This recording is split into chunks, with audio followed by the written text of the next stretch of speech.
Greetings and welcome to another video of the Hindu Vocab series। मैं उम्मीद करता हूँ I genuinely do hope कि आप कल के टेस्ट के लिए तैयार हैं because we will have a test tomorrow। Weekly test होगा so that जो एक लिमिटेड वर्ड्स अभी तक हमने कवर किए हैं उनमें से थोड़ा एक रिवीजन हो जाए। और ऑफ कोर्स बहुत सारी स्टडीज़ ने भी शो किया है कि regular tests help in revision, ठीक है। और उसके अलावा I would also like to tell you कि बहुत ही जल्द विद इन अ डे और टू मैं आपके लिए सेंटेंस बेस्ड वीडियो भी लाऊंगा। It will be quite beneficial for you. Basically उसमें होगा क्या, हम एक सर्टन इमोशन पे, एक सर्टन टॉपिक पे हम सेंटेंसेस डिस्कस करेंगे कि कुछ हिंदी में, अगर हम कुछ हिंदी में हमारे माइंड में हो, उसको इंग्लिश में कहना चाहते हैं तो वो कैसे कहेंगे। So it will be very beneficial for you. काफ़ी बार जब आप माइंड में यू आर परप्लेक्स्ड, आपको समझ नहीं आता कि ये बात इंग्लिश में, मेरे माइंड में हिंदी है पर इंग्लिश में कैसे बोलूँ, तो उस पर हम डिस्कशन करेंगे। एंड उसमें मैं ध्यान रखूँगा कि बिगिनर्स और इंटरमीडिएट लेवल पे जो लोग हैं उनको भी काफ़ी हेल्प मिले। मैं सीधा सिर्फ एडवांस्ड लेवल पे जो जिनकी इंग्लिश है, जो और सुपर एडवांस लेवल पे जाना चाहते हैं, उनका ध्यान ना दूँ। So yeah just wanted to tell you all this. Now let us begin. देखिए, सबसे पहले कल जो मैंने आपसे एमसीक्यू पूछा था ईडियम बेस्ड, उस पर ध्यान देते हैं। तो देखिए यहाँ पर जो ईडियम था वो था playing to the gallery. I don't really know, पर मुझे लगा कि कुछ लोगों का गलत भी गया है। मैंने एक्चुअली चेक किया नहीं, मैं जैसे ये वीडियो अपलोड करूँगा I will check all the answers, but जो ओवरव्यू था उससे लग रहा था कि थोड़ा कुछ लोगों का गलत चला गया है। तो देखिए, इसका जो सही यहाँ पे आंसर है वो है अपीजिंग द मासेस। अब थोड़ा सा आपको इसका ओरिजिन समझाता हूँ कि ये कहाँ से लिया गया है, ताकि overall we never forget this idiom. Alright, देखिए ये जो ईडियम है ना, ये इसका जो ओरिजिन है वो थिएटर से हुआ था। जी हाँ, थिएटर, और वो भी काफ़ी समय पहले, आई थिंक 18th या 19th सेंचुरी के आसपास। देखिए थिएटर में ना एक सर्टन सेक्शन होता है सीट्स का जिसको गैलरी कहते हैं। गैलरी में सबसे सस्ती सीट्स होती हैं। तो सीधी सी बात है, जब वहाँ पर सबसे सस्ती सीट्स होती हैं तो जो लोग अमीर नहीं हैं, जो बहुत ज़्यादा सोफिस्टिकेटेड एरिस्टोक्रेटिक फैमिली से नहीं बिलोंग करते, वो ही वहाँ पे बैठते थे। तो जब भी कोई, मान लीजिए थिएटर में कोई परफॉर्म कर रहा है, कोई आर्टिस्ट, और वो कुछ ऐसी हरकतें कर रहा है कि जो पीछे गैलरी में लोग बैठे हैं, जो थोड़ा बहुत अनसोफिस्टिकेटेड हैं कह लीजिए या गरीब हैं, उनको लुभाने की कोशिश कर रहा है, तो वो देखिए जो वहाँ पर जो अमीर क्लास थी ना, सोफिस्टिकेटेड क्लास थी, वो कहती थी he is the artist is playing to the gallery. जो वहाँ पर मासेस हैं, जो गरीब लोग बैठे हैं, उनको लुभाने की कोशिश कर रहा है। क्योंकि देखिए गैलरी, सीधी सी बात है, वहाँ पर ज़्यादातर लोग जो बैठते थे वो गैलरी में बैठते थे, क्योंकि वैसे भी आप सोसाइटी में देखोगे गरीब लोग बहुत ही ज़्यादा हैं कंपेयर टू अमीर लोग।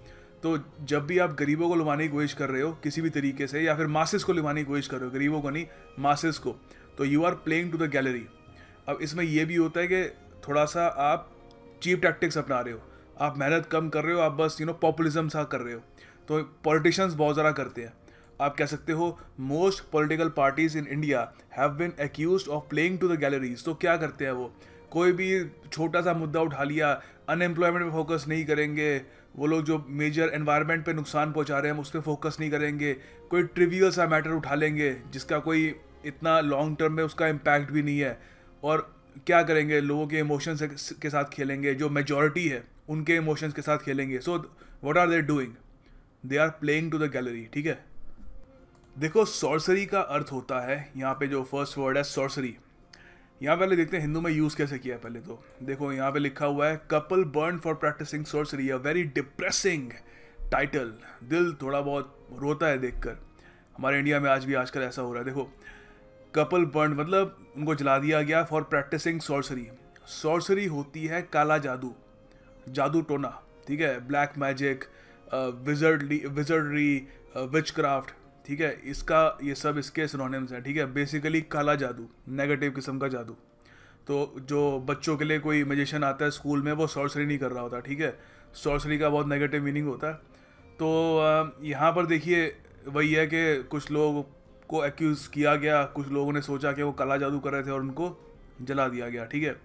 तो इस पर सेंटेंस हम बना सकते हैं। इसका एंटोनिम बाय द वे होगा नहीं, सीधी सी बात है, सॉर्सरी काले जादू का कोई एंटोनिम इतना होगा नहीं। तो इसका हम सेंटेंस बना सकते हैं, we can say I don't think he believes in sorcery और any kind of super natural things, he is quite a sceptic.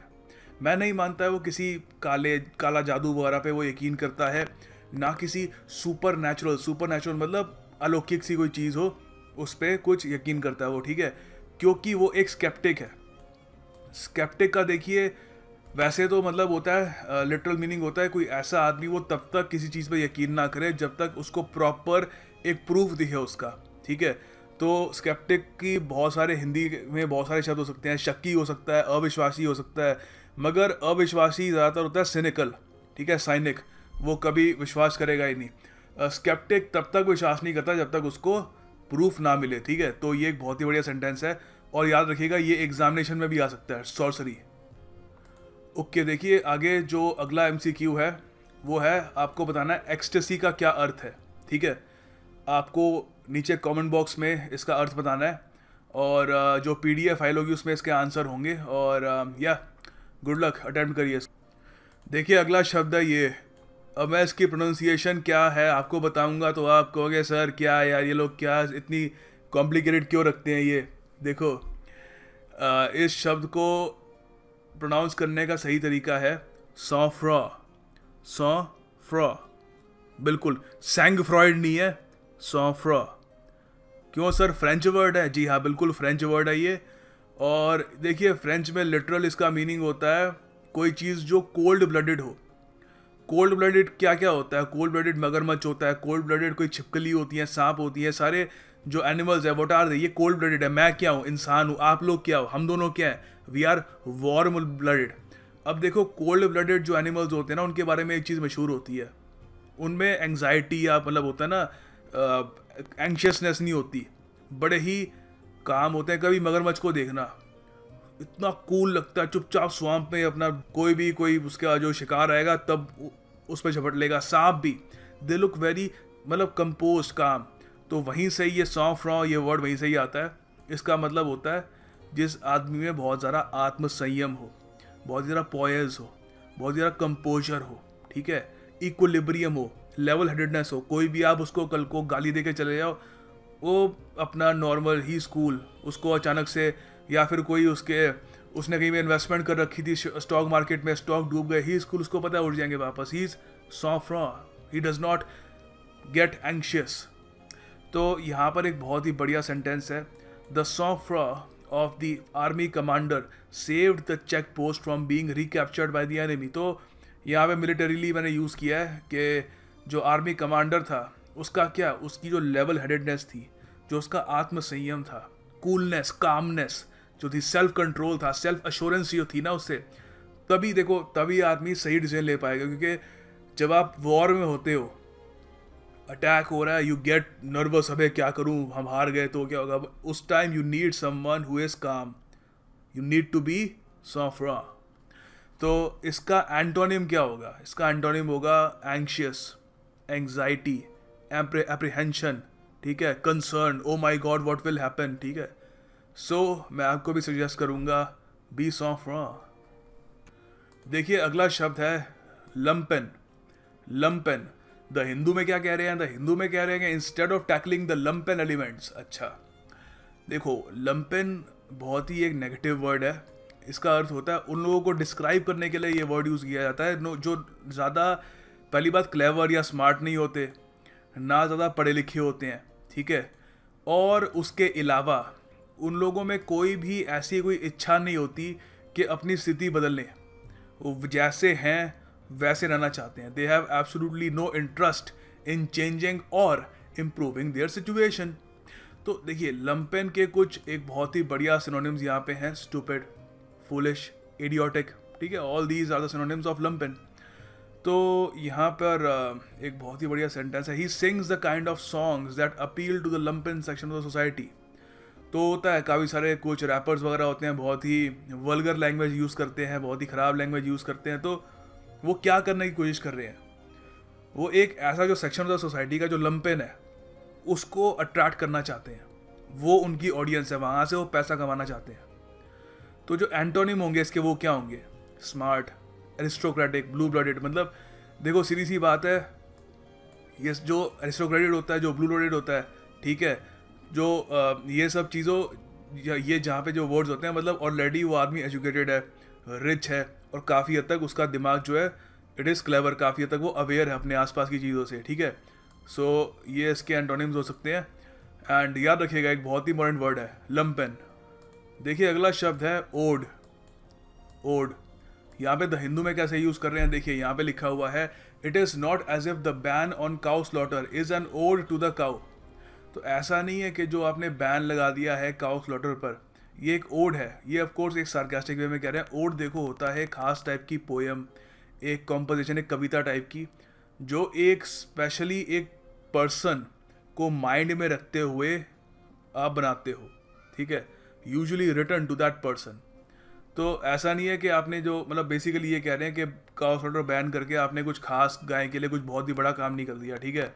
आगे एक और वर्ड है वो भी अभी डिस्कस करेंगे, ठीक है। तो एग्जामिनेशन पॉइंट ऑफ व्यू से ओड आ सकता है, आ चुका है, तो आपको याद रखना है इसके जो सिनोनिम्स होंगे वो हो सकते हैं सोनेट हो सकता है, इट कैन बी कॉम्पोजिशन, एक पोएम हो सकता है, ठीक है, piece of poetry, all these are the synonyms of odd.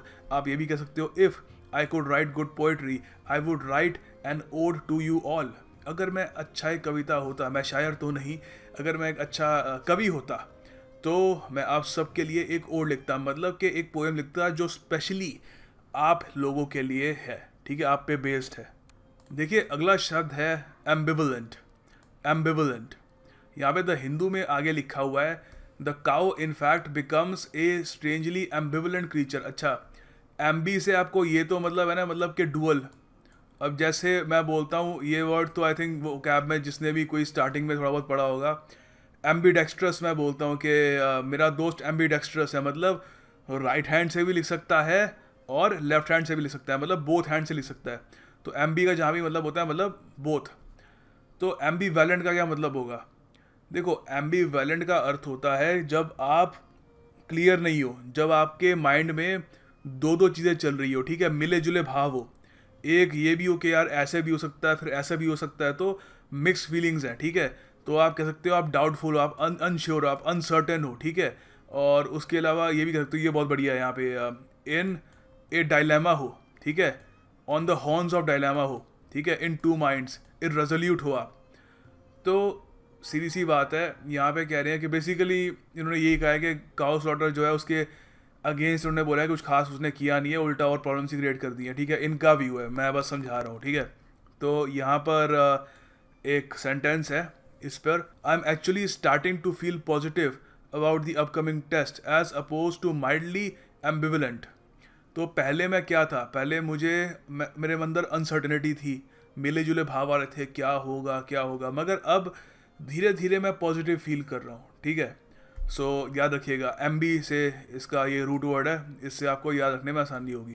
आगे देखिए आप लोगों के लिए एक ईडीएम बेस्ड एमसीक्यू है। एक बार पहले मैं डिस्कस कर चुका हूँ, बहुत टाइम पहले, आई थिंक 1 या 2 महीने पहले के आसपास, डायरेक्टली डिस्कस नहीं किया था मगर ये पढ़ा था हमने, ठीक है, वेंट हे वायर, ठीक है। तो आपको इसको अटेम्प्ट करना है in the comment box below, बाकी don't have any fear, I am here crystal clear, इसको कल क्रिस्टल क्लियर कर देंगे, ठीक है, अच्छे से डिस्कस करेंगे इसको।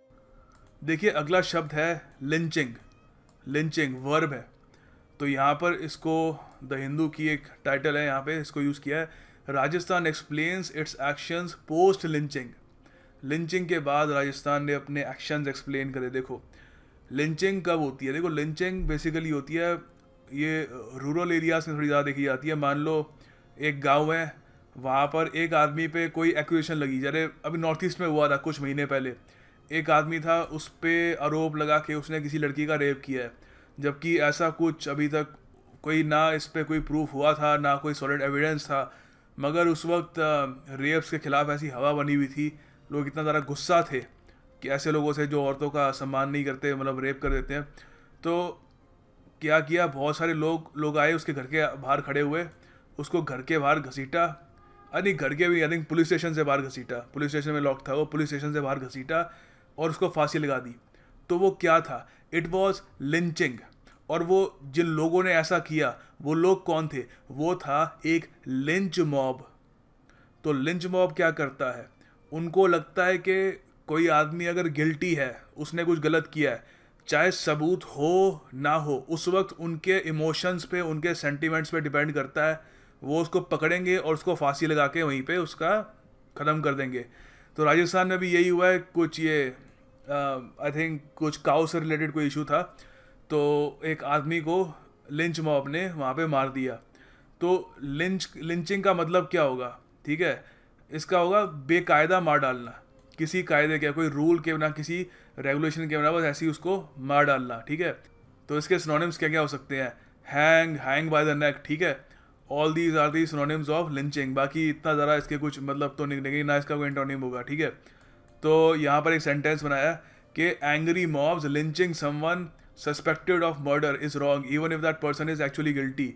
तो मान लो एक बंदा है, उसने खून किया भी है, तो उसको कानून सजा देगा ना, लिंच मॉब आके सजा तो नहीं देगा कि उसको ऐसी जेल से बाहर निकाल के उसको लटका दो, ऐसे तो जंगल राज जाएगा, ठीक है। तो याद रखना, it's a very important word lynch. देखिए यहाँ पे जो अगला वर्ड है ग्लेयरिंग, इसका अर्थ होता है कोई चीज़ बहुत ज़्यादा चमक रही हो, एक्सट्रीमली ब्राइट हो कोई चीज़, ठीक है, बहुत हार्श हो, आँख पे लग रही हो। अब ये वर्ड आता है ग्लेयर से, GLARE। आपने देखा होगा मोबाइल फ़ोन पे क्या होता है, कई बार लोग कंप्लेन करते हैं ग्लेयर है इस पर। ग्लेयर क्या होता है, बाहर धूप में जाओ तो चमकता है, एक स्ट्रॉन्ग, एक मतलब होता है ना डैजलिंग सी, ब्लाइंडिंग सी, उस पर ग्लेयर आती है, ठीक है, विच इज़ अनवांटेड, लोगों को पसंद नहीं होती वो। तो देखिए यहाँ पर द हिंदू में क्या कह रहे हैं, there are glaring inequalities in our social system. तो ये क्या कह रहे हैं, इसका मतलब क्या है, क्या ये कहना चाहते हैं चमकती हुई इनइक्वालिटीज है? नहीं, यहाँ पे एसेंस समझने की ज़रूरत है। ग्लेयरिंग का एक अर्थ तो ये भी होता है जो बहुत डैजलिंग हो, स्ट्रॉन्ग, एक्सट्रीमली ब्राइट हो, चमकदार हो। एक ये भी मतलब होता है जो ऑब्वियस हो, दिख रही हो, स्पष्ट हो, जो plain you can just see it कि है इनइक्वालिटीज। तो यहाँ पर इसका सेंटेंस है the glaring fault with the phone is the lack of good speakers.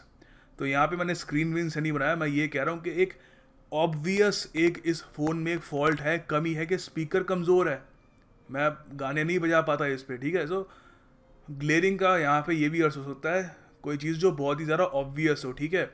आप ये भी कह सकते हो कि दैट सिटी हैज़ ग्लेयरिंग, कुछ भी कह लो यार, it has glaring issues with the municipal commission वगैरह, कुछ भी ऑब्वियस है, दूर से ही दिख रहा है वहाँ पे, ठीक है।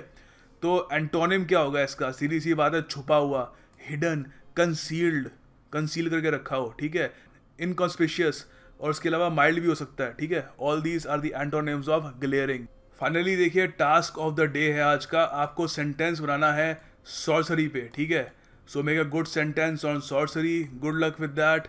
एंड जो लोग सेंटेंस बना रहे हैं उनका प्रोत्साहन करिए अगर आपको सेंटेंस बनाने का मूड नहीं कर रहा, और कम से कम MCQ का आंसर दे ही दीजिए।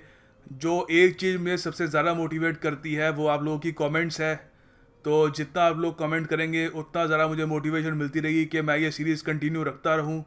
सो please do consider sharing our video, giving it a like. जितना आप लाइक देंगे उतना लोगों को शेयर करने में भी आसानी होगी। सो yeah, that's about it. I will see you the day after tomorrow.